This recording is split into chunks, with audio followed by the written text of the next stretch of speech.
channel, do me and lovely things. Thank you so much for tuning in. Please don't forget to like, share, and subscribe. And of course, leave your comments down in the comment section below. So my shout outs this week, I have two. One is for Innocentia Pindile Mazindo. Thank you so much for your comment and your interaction with me, my love. I really appreciate it. The second one is to the winner of my sharing of my checkers hamper, and that's for Sumuzin Tapo. Thank you so much, my guy. Thank you for interacting with me. Thank you so much, guys. Please don't forget to like, share, and subscribe, and of course leave your comments down in the comment section below. I love to interact with you. I love to play with you. I love to argue with you sometimes.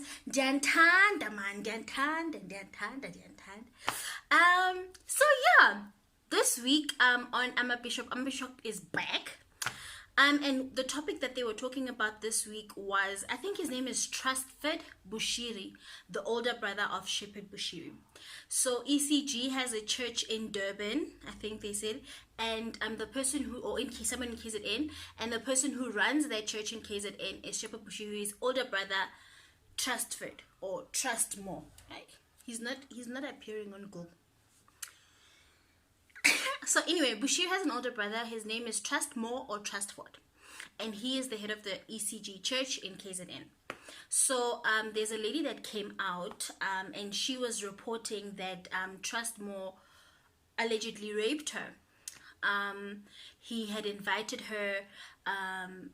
First, she came to church, and then she was ushered to the front, and then she gave her contact details to the pastor, and then afterwards the pastor contacted her to say, oh, I want to pray with you, or whatever such nonsense, and then he ended up having sex with her, raping her twice.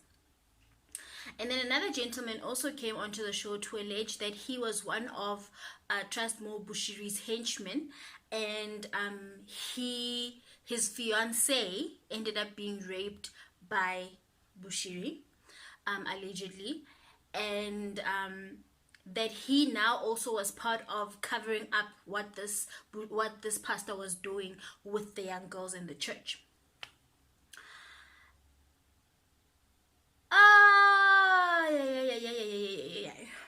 So that's what happened. As I said in my previous videos, you know, I understand that this show is very much about exposing the things that pastors are doing, and I love that it's like a naming and shaming vibe. But what I have a problem with is that they don't have the other side of the story. And the trouble is that lady from Kwanele Mfundisi was also here, the one that's very passionate, that was there in I think the first or second episode. The second episode. She was also there on this episode, and she was talking about how she had to assist this family and blah blah blah blah blah. My whole struggle, and what I'm beginning to struggle with this show, is the unbalance, or is it unbalance? Yeah, the unbalance, because it's very easy to say this person did 1 2 3 4 5 to me, but that's why the court of law requires for you to have proof, and for the other side of the story to also state their story, and then a neutral party will then decide who's telling the truth and who's not telling the truth. In the absence of that, it becomes almost like a smear campaign against these people. And my fear is that the people that are coming up and telling and saying these stories are telling the truth. My concern is that they're telling the truth. They're not lying. I'm not saying they are telling the truth. I'm saying I have a fear that they may be telling the truth, but because of the way that the show is run, it just comes across as if they're just throwing out allegations. Because Pastor Piri also said that people are coming for him on Facebook and social media to say, why is he friends with, you know, Bishop Zondo, or why doesn't he confront these people and stuff? And his whole stance was that he doesn't want to alienate his personal relationships with these people for the sake of the show. I'll talk about that just now. But my main thing that I'm struggling with in terms of the show is, why are they only showing the perpetrators? Why are they only telling the side of the story of the victims and not the side of the story of the perpetrators? Why are they not bringing victim and perpetrator together to have a conversation and discussion? I think that would make a more powerful show. And then we, as the people who are watching, would be able to say, what's happening.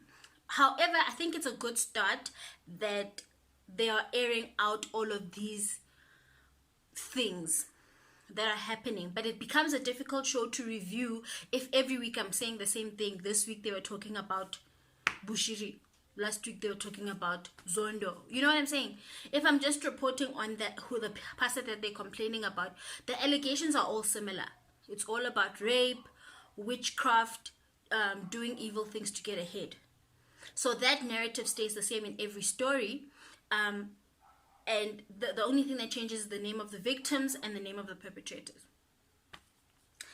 With Pastor Phiri saying that he wants to protect his personal relationships, because what he said was that him and Bishop Zondo have a relationship where they rebuke each other. This is what irks me about Zalwanise. Zalwanise irritates me for this very reason, which is, if you and me have a relationship and I hear that you are raping people in your congregation and I have a relationship with you, as a person who has a relationship with you, I would go to you and say, you know what, I heard that this and this and this is happening. What's happening? Tell me your side of the story. And then you tell me your side of the story.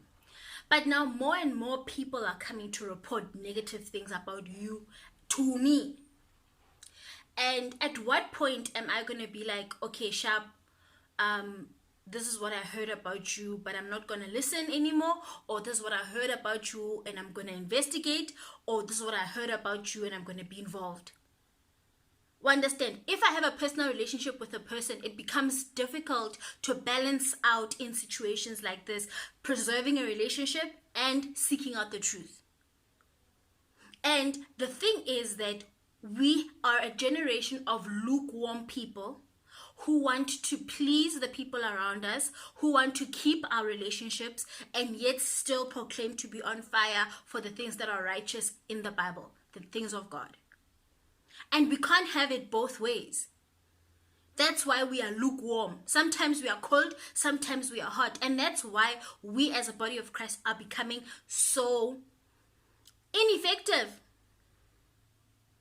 Because people can see us that you don't actually know what do you stand for. And what will you accept and what will you not accept, and what do you like and what do you not like, and what are you going to be with it. You understand? You are here. You are here. You're here. Hopscotch. You're here.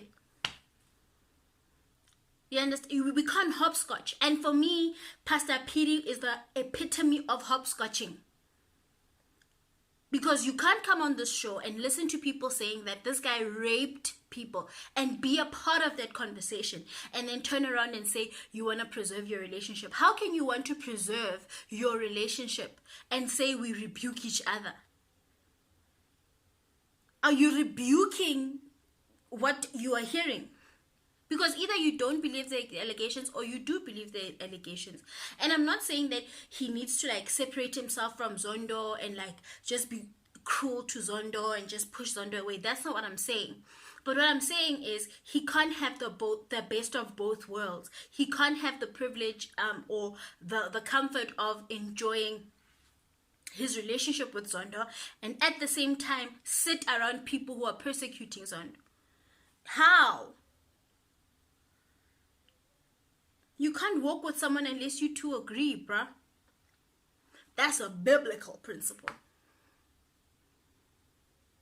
So that's how I feel about this whole thing.